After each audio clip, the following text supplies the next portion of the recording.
Welcome back to ARAP. What you just saw were protests that took place outside an event held by Republican Congressman Andy Ogles back in September.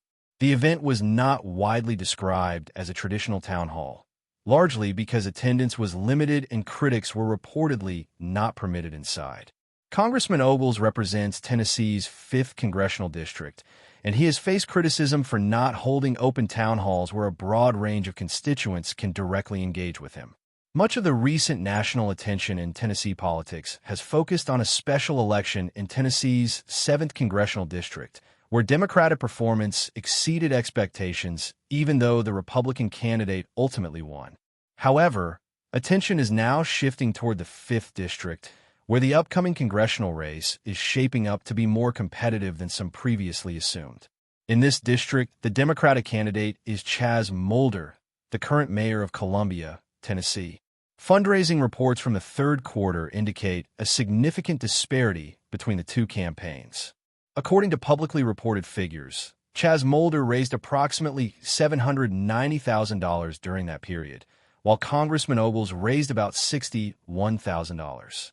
These numbers have led to speculation from political observers about how seriously the incumbent is approaching the race, particularly given the growing interest for national Democratic organizations in contesting the district. Historically, the 5th District has leaned Republican. In the 2024 presidential race, Donald Trump reportedly carried the district by roughly 11 points, while Andy Ogles outperformed that margin in his own congressional race.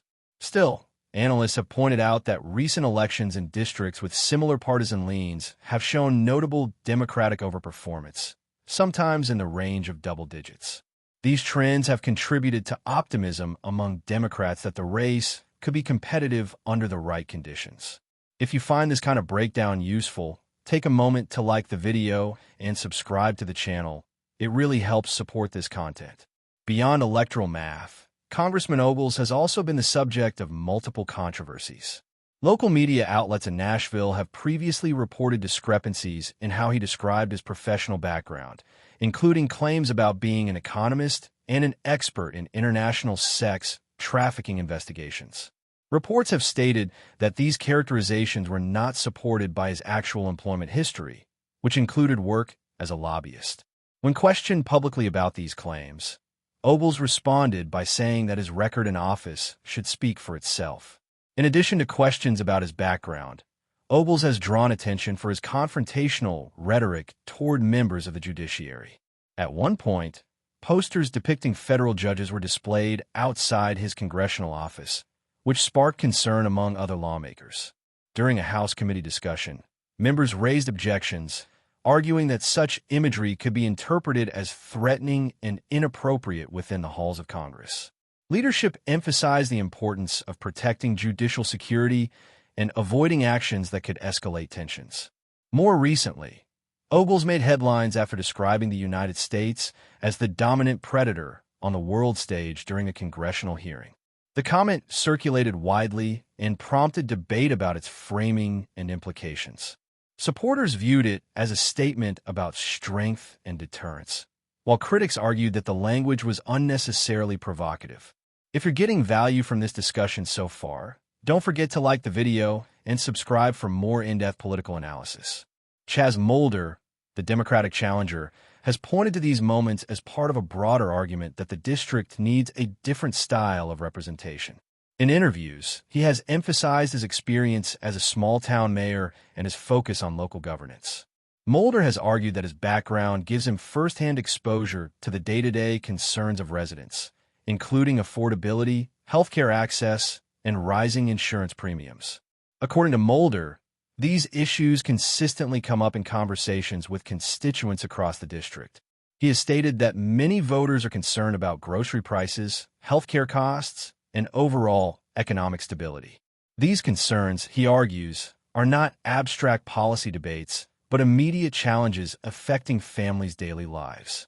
Mulder has also referenced recent election results as evidence that voters are paying closer attention to candidates' records and priorities. He believes that practical governance and problem-solving resonate more strongly than national political theatrics, particularly in districts that are not overwhelmingly aligned with one party. At this point, it's a good time to remind you to like the video and subscribe if you want to stay informed as these races continue to develop. When asked about national messaging that downplays economic hardship, Mulder has said that what he hears locally often tells a different story. He describes residents who are worried about balancing healthcare expenses with other basic needs and who want representatives focused on addressing those realities.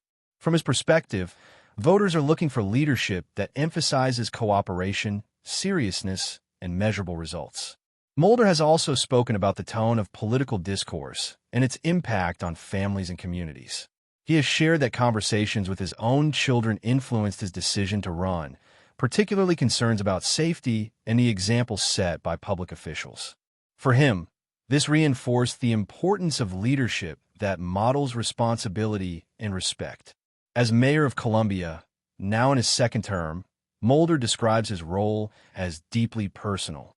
He has highlighted his long ties to the community, his involvement in local institutions, and his efforts to advocate for the town at higher levels of government. He argues that this experience has prepared him to understand the diverse needs of the broader Congressional District.